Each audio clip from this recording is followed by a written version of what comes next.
Baik, untuk mengawal kegiatan kita pada siang hari ini agar semuanya berjalan lancar dan mendapatkan berkah, mari kita buka dengan berdoa dalam hati menurut agama dan kepercayaan masing-masing. Assalamualaikum warahmatullahi wabarakatuh. Waalaikumsalam warahmatullahi wabarakatuh. Selamat siang ibu-ibu, kebetulan ibu-ibu semua nih.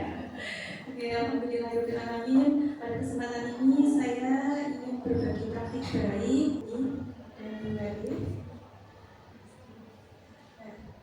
Pertama saya akan memperkenalkan dulu terkait 7 jurus BK Hebat itu ada apa saja. Yang pertama itu ada kenali potensi, kemudian yang kedua kelola emosi, yang ketiga tumbuhkan resiliensi atau daya letih, kemudian yang keempat menjaga konsistensi, yang kelima menjalin koneksi, yang keenam bangun kolaborasi, dan yang terakhir menata situasi. Untuk implementasi di sekolah, saya menerapkan 2 jurus pilihan, yaitu yang pertama jurus 1 kenali potensi dan jurus 3 tumbuhkan resiliensi. Itu yang sudah saya praktekkan di sekolah kepada peserta didik kelas 9. Jurus pertama implementasi kenali potensi berdasarkan hasil asesmen kebutuhan dari kelas 9 bahwa ternyata peserta didik masih banyak yang belum mengetahui minat karirnya sehingga belum dapat menentukan sekolah lanjutan beserta jurusannya, sehingga saya menggunakan asesmen tes Riasek untuk mengetahui hasil tesnya, yaitu tentang tipe kepribadian berdasarkan minat karir, yang kemudian saya laksanakan dalam layanan bimbingan klasikal dengan tema mengenali potensi diri, dilaksanakan pada hari Jumat tanggal 17 Oktober 2025 di kelas 95. Untuk tahapannya, selain tahapan dalam layanan bimbingan klasikal ada tahap pendahuluan, inti, dan penutup, saya menggunakan model ARKA dan menggunakan asesmen tes Riasek. Lanjut dulu. Saya jelaskan dulu untuk model ARKA. Jadi dalam model ARKA itu sebenarnya ARKA ini adalah model pembelajaran experiential learning. Experiential learning yang terdiri dari A-nya yang pertama adalah aktivitas, R-nya refleksi, K-nya konsep, dan A yang terakhir adalah aktivitas. Untuk penjelasannya, A yang pertama, peserta didik diminta untuk mengerjakan asesmen tes melalui gawai. Itu adalah aktivitas yang dilakukan peserta didik. Kemudian R, refleksi, peserta didik diminta untuk melakukan hasil refleksinya, melakukan refleksi berdasarkan hasil tes yang sudah diketahui. Kemudian K-nya adalah konsep. Konsep di sini guru BK menjelaskan konsep kepada peserta didik tentang tes kepribadian Riasek, karir dan sekolah lanjutan. Dan yang terakhir aplikasi, yaitu peserta didik diminta untuk menentukan cita-cita atau pilihan karir dan sekolah lanjutan setelah mengetahui hasil tes Riasek tadi. Setelah dilakukan asesmen tes secara klasikal, dapat diketahui bahwa di kelas 95 tipe kepribadian realistik terdapat 23,3%, tipe investigatif 3,3%, artistik 3,3% juga, sosialnya 40% mendominasi, enterprising 13,3% dan konvensional 16,7%. Untuk secara klasikal dari hasil asesmen tes tadi, tipe sosial 40% dan realistik 23,3% mendominasi hasil asesmen siswa memiliki minat untuk berinteraksi, bekerja sama, serta melakukan kegiatan yang bersifat praktis dan nyata. Dan untuk tipe yang lain, konvensional, enterprising, artistik, dan investigatif, masing-masing menambah variasi kepribadian siswa di dalam kelas 95 yang menjadi dasar penting dalam penyusunan program layanan karir yang inklusif dan adaptif. Untuk rekomendasi untuk masing-masing tipe kepribadian tadi, yang pertama rekomendasi untuk tipe realistik. Untuk rekomendasi sekolah lanjutan bisa di SMA mengambil jurusan IPA untuk memperkuat dasar pengetahuan sains dan teknik. SMK bisa mengambil teknik otomotif, teknik mesin, teknik komputer, dan jaringan atau teknik bangunan. Karena ciri-cirinya memang tipe realistik ini kan suka bekerja dengan tangan atau dengan mesin gitu. Kemudian rekomendasi untuk karir ini maksudnya profesi atau pekerjaan yang sesuai, bisa menjadi teknisi, mekanik, ahli mesin, operator alat berat, atau profesi di bidang teknik dan mekanika. Baik, yang kedua tipe investigatif. Untuk rekomendasinya, sekolah lanjutan SMA bisa mengambil jurusan IPA, kemudian SMK teknologi, laboratorium medik, teknik komputer dan jaringan, farmasi, analisis kimia. Karena investigatif ini suka dengan pemecahan masalah, kemudian lebih suka menganalisis gitu. Untuk rekomendasi karir, profesi yang sesuai untuk bidang sains dan teknologi, peneliti, ilmuwan, ahli biologi, kimia, fisika, dan astronom. Untuk bidang kesehatan dan kedokteran, pasti tipe ini cocok sebagai dokter, apoteker, analis laboratorium, ahli gizi. Kemudian bidang teknologi dan informatika, programmer, data analis, teknisi laboratorium, ahli AI. Dan untuk bidang pendidikan dan akademik bisa menjadi dosen atau peneliti pendidikan. Kemudian rekomendasi untuk tipe artistik. Nah, untuk rekomendasi sekolah lanjutan, SMA bisa mengambil jurusan bahasa dan budaya atau ilmu sosial dengan fokus pada kegiatan ekskul seni, desain atau jurnalistik. Dan untuk SMK dapat mempertimbangkan jurusan seperti desain komunikasi visual, seni rupa, dan desain multimedia, produksi film atau animasi. Karena berkaitan dengan seni itu tadi.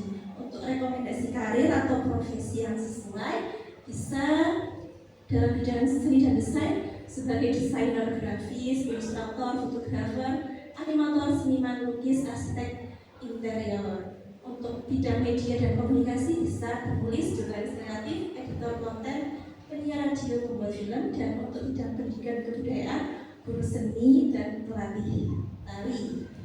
Lanjut. Ya, untuk rekomendasi yang tipe sosial yang paling banyak tadi di kelas 95 bisa mengambil sekolah lanjutan SMA dengan jurusan ITS untuk mengembangkan kemampuan sosial dan kepemimpinan.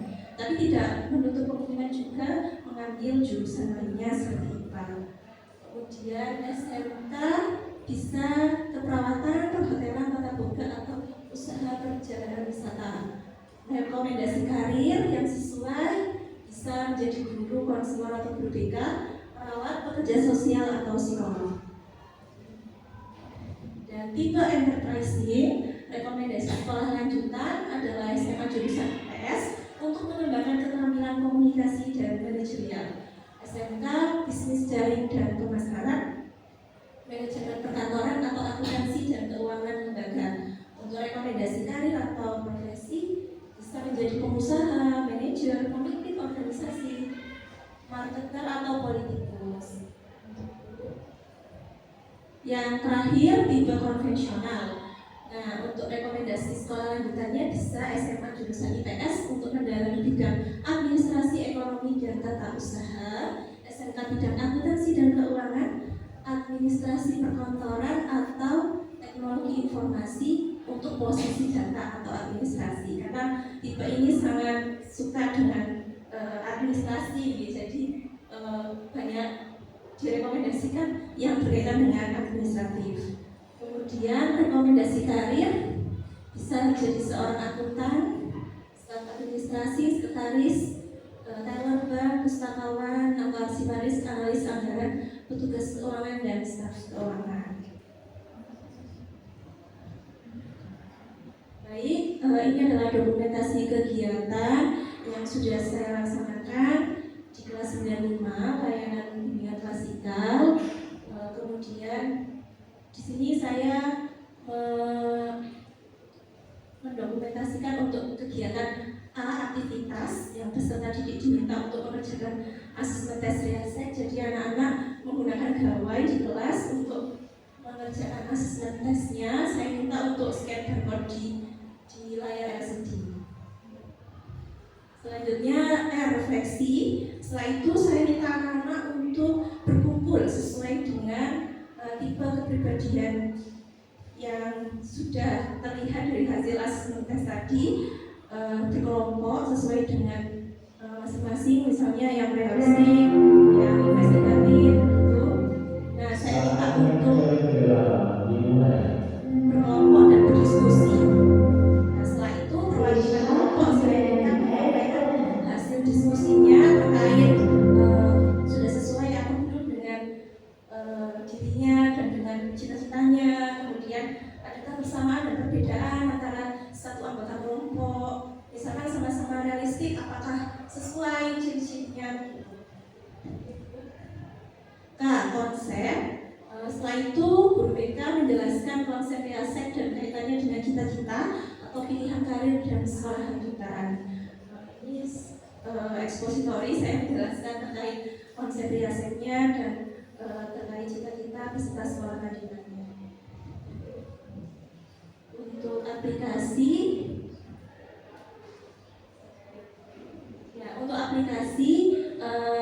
setelah saya menjelaskan konsep, anak-anak saya minta untuk menuliskan cita-cita atau pilihan karir dan sekolah lanjutan di selembar sticky notes dan menempelkannya di samping papan tulis.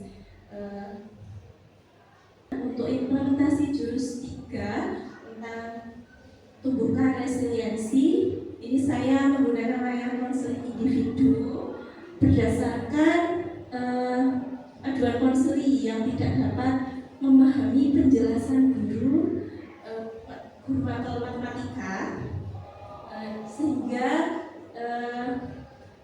nilainya turun karena merasa ketika dijelaskan itu terlalu cepat, sehingga dia tidak bisa memahami, nilainya turun dan akhirnya kurang semangat belajar. Padahal peserta didik ini atau konseli ini itu sangat aktif dalam kegiatan di sekolah. Anaknya juga aktif dan ceria.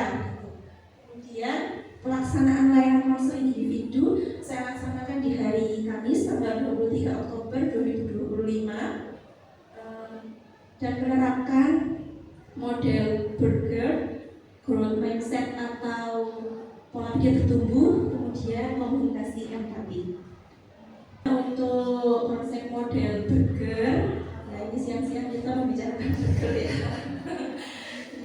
Burger ini kan kalau kita ketahui ada roti, di tengahnya ada isiannya, ditutup lagi dengan roti gitu ya.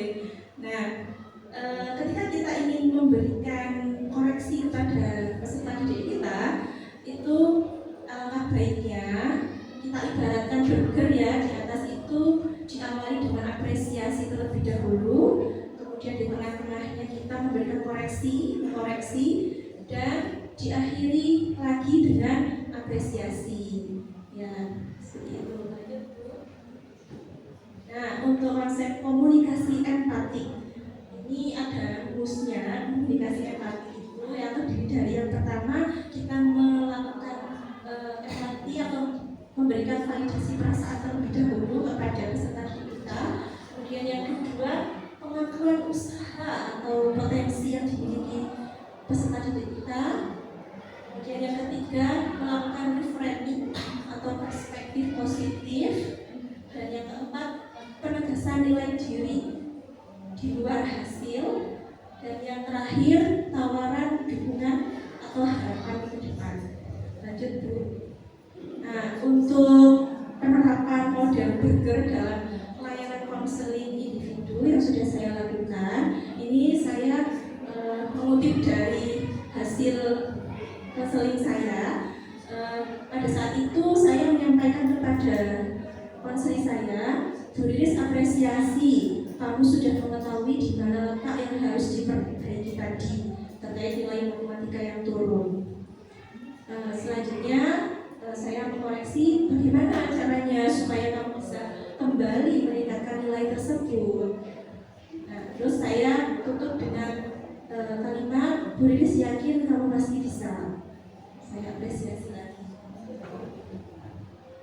Selanjutnya, penerapan teknik pola pikir bertumbuh.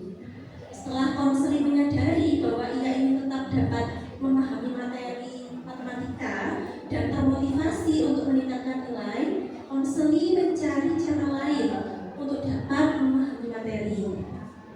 Sehingga konseling berupaya untuk bertanya kepada matematika yang lain, bertanya kepada teman sebayanya, belajar dari YouTube.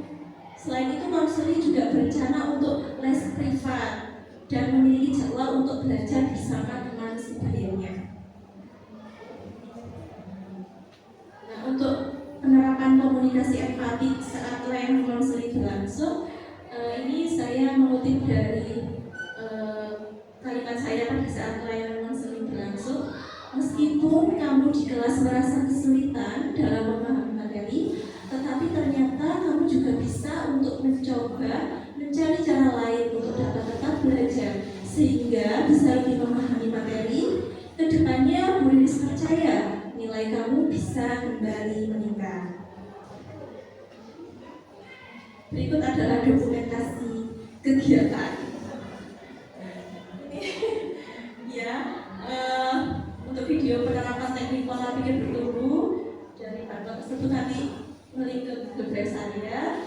Ini adalah dokumentasi foto layanan konseling individu. Kebetulan saya diminta untuk memburamkan konselingnya Ibu, tapi ketika saya memburamkan diaplikasikan kan wajah saya diburam, sehingga saya pakai cara ini menutup dengan animasi gambar beserta detiknya atau konselingnya. Selanjutnya pengamatan pasca penerapan teknik pola pikir bertumbuh. Jadi hasil pengamatan menunjukkan bahwa konseling menepati komitmennya dari rencana atau planning yang telah dibuatnya saat sesi konseling. Baik, terima kasih. Demikian paparan yang bisa saya sampaikan. Jadi untuk saya tertarik dengan model riasek ya, karena saya sendiri juga pernah pakai riasek. Apakah sama dengan yang kita gunakan atau mungkin di sini yang belum ditampilkan kan dengan pengisian media gawai tadi, anak-anak menggunakan yang seperti apa? Apakah kuesioner atau anak-anak mengisi ada pertanyaan kemudian jawab dan itu akan mengarahkan ke karakteristik yang mana mereka ini. Nah, monggo untuk bisa dijelaskan teknik yang mana. Terima kasih. Langsung saja. Baik, Bu Sinta, terima kasih atas pertanyaannya. Ini saya sharing kebetulan kemarin pada saat Hiptek Fasda di Surabaya itu saya mendapatkan aplikasi web atau laman terkait penggunaan tes riasek tadi. Jadi nanti mungkin saya bisa sharing juga terkait ini aplikasinya. Jadi nanti anak-anak itu saya beri link, sebenarnya itu link yang saya ubah ke barcode. Nah, linknya itu nanti langsung masuk ke halaman akupintar.id. Jadi dari situ anak-anak mengisi pertanyaan atau pernyataan yang ada di laman akupintar.id. Dari situ sepertinya sudah terarahkan ke hasilnya mau kemana, itu nanti hasilnya langsung keluar begitu. Intinya hasilnya nanti langsung keluar tersebut masuk tipe yang mana begitu. Ada yang satu tipe saja, misalnya sosial saja, toleransi saja, ada yang dua. Dan di situ ada prosentasenya juga. Jadi bisa diketahui, oh kalau misalkan dua, dominan yang mana, berapa persentasenya gitu. Dan kadang ada yang tiga juga. Jadi untuk melihat dominan yang mana dari hasil prosentasenya tadi. Itu dulu. Baik, terima kasih Bu Riris, jawabannya cukup jelas ya Bu Sinta. Selanjutnya monggo bila ada yang ingin didiskusikan ibu-ibu sekalian atau saya ya.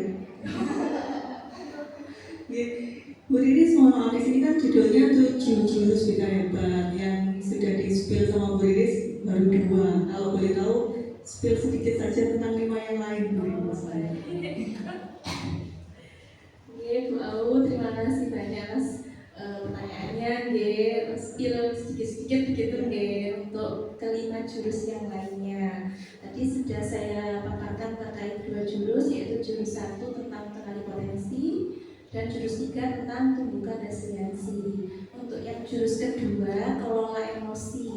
Untuk kelola emosi di sini sebenarnya BK sudah sering memberikan layanan tentang bagaimana cara mengelola emosi gitu. Ya, sebenarnya tidak jauh berbeda. Intinya kita mengajarkan peserta didik untuk bagaimana mengelola emosi kita pada saat sedih, marah. Ya, emosi dasar itu bagaimana gitu. Kemudian yang saya dapatkan pada saat berbuat itu ada istilahnya roda emosi, kemudian ada roda pilihan.